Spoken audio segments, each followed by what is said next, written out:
المكتب التعاوني للدعوة والإرشاد وتوعية الجاليات بأبها. الحمد لله والصلاة والسلام على من لا نبي بعد أما بعد. என்னருமை இஸ்லாமிய சகோதர சகோதரிகளே, இஸ்லாமின் வாழ்த்து செய்தியான அல்லாஹ்வின் சாந்தியும் சமாதானமும் உங்கள் மீதும் உண்டாகட்டுமாக. அஸ்ஸலாமு அலைக்கும் வரஹ்மத்துல்லாஹி வபரகாத்துஹு.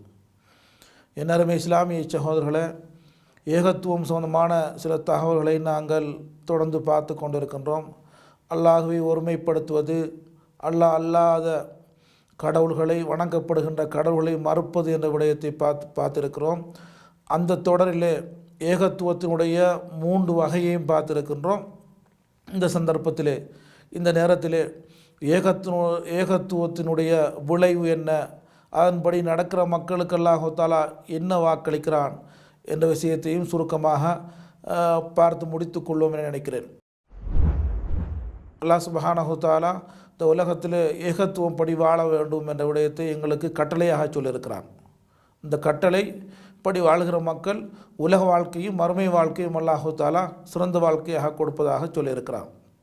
பொதுவாக ஒரு மோமின், எந்த ஒரு மனிதனும் அல்லாஹுவை ஏகத்துவப்படுத்தி அல்லாஹுடைய தூதர் ஸல்லல்லாஹு அலைஹி வஸல்லமுடைய வாழ்க்கை வழிகாட்டல்களை தன்னுடைய வாழ்க்கையில் நடைமுறைப்படுத்தி வாழ்கிறார்களோ அவருடைய இறுதி முடிவு நல்லதாக அமையும். அவருடைய இலட்சிய நம்முடைய ஒவ்வொரு மூமினுடைய இலட்சிய பாதையாகிய சுவர்க்கத்தை கடைசியாக அடைவார் என்ற விடயத்தில் சந்தேகம் இல்லை என்ற விஷயத்தை ஸல்லல்லாஹு அலைஹி வஸல்லம் சொல்லி காட்டுகிறார்கள். பொதுவாகவே நாளை மறுமையில் அல்லாஹ் சுப்ஹானஹு தஆலா அனைத்து மக்களையும் விசாரிக்கின்ற அந்த வேளையிலே சில மக்கள் பாவிகளாக இருப்பார்கள், சில மக்கள் நன்மை செய்த நன்மக்களாக இருப்பார்கள். அல்லாஹு தஆலா அவருடைய தவறுகளுக்கு ஏற்ப அல்லாஹு தஆலா கூலியை வழங்குவான். யாருடைய உள்ளத்தில் தௌஹீத் இருக்கிறதோ, எந்த அமல் செய்யாமல் இருக்கிறார்களோ, அல்லாஹுக்கு இணை வைக்காமல் ஏகத்துவ கலிமாவோடு ஒரு மனிதர் மரணித்தால், எந்த அமலும் செய்யாத மனிதராக மரணித்தாலும் கூட நாளை மறுமையில் அல்லாஹ் சுப்ஹானஹு தஆலா அவரை நிரந்தரமாக நரகத்தில் அல்லாஹு தஆலா வைக்க மாட்டான் என்ற விடயத்தையும் இந்த ஏகத்துவத்தின் மூலம் எங்களுக்கு தெரிந்து கொள்ளலாம். பொதுவாக நாளை மறுமையில் நபி ஸல்லல்லாஹு அலைஹி சொல்லி காட்டுகிறார்கள், ஒரு மனிதர் நரகத்திலிருந்து சுவர்க்கம் அனுப்பப்படுவார்.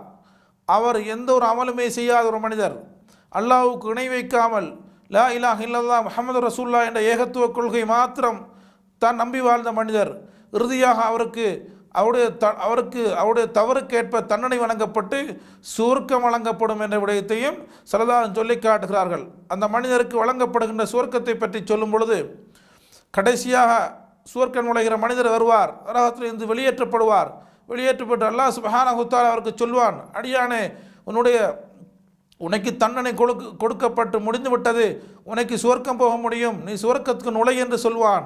அவர் முதலாவது சுவர்க்கத்தை நோக்கி செல்வார்.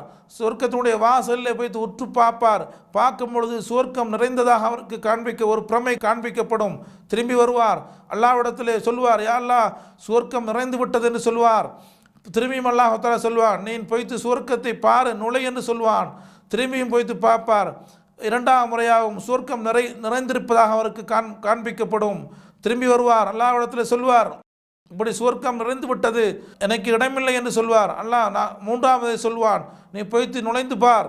திருப்பியும் அவர் போவார். போயிட்டு பார்க்கும் பொழுது சுவர்க்கம் நிறைந்தாக அவருக்கு காண்பிக்கப்படும். திருப்பியும் அல்லாஹ்விடத்தில் வந்து சொல்வார், யா அல்லாஹ், என்னோடு நீ கிண்டல் பண்ண வேண்டாம், என்னோடு நீ பரிகாசிக்க வேண்டாம், சுவர்க்கம் நிறைந்து விட்டாச்சு என்று சொல்வார்.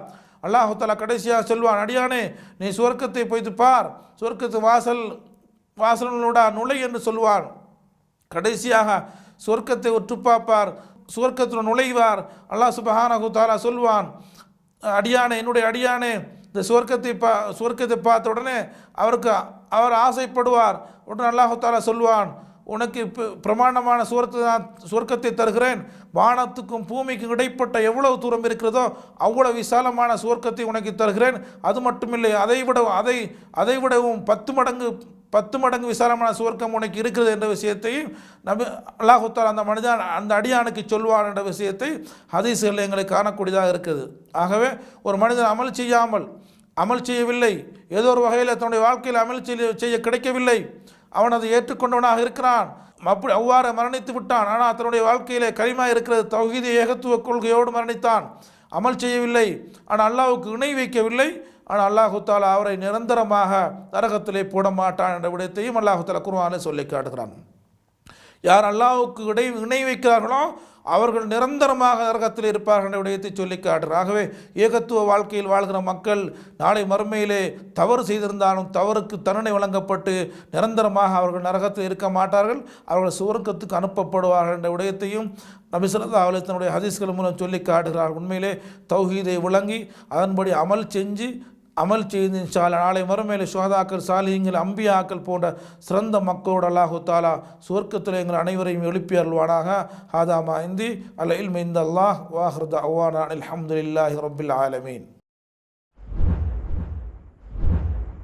ونحمل هم هدي الجاليات بآيات الكتاب البينات بها كم أبصروا سبل النجاة فضجوا بالشهادة ناطقين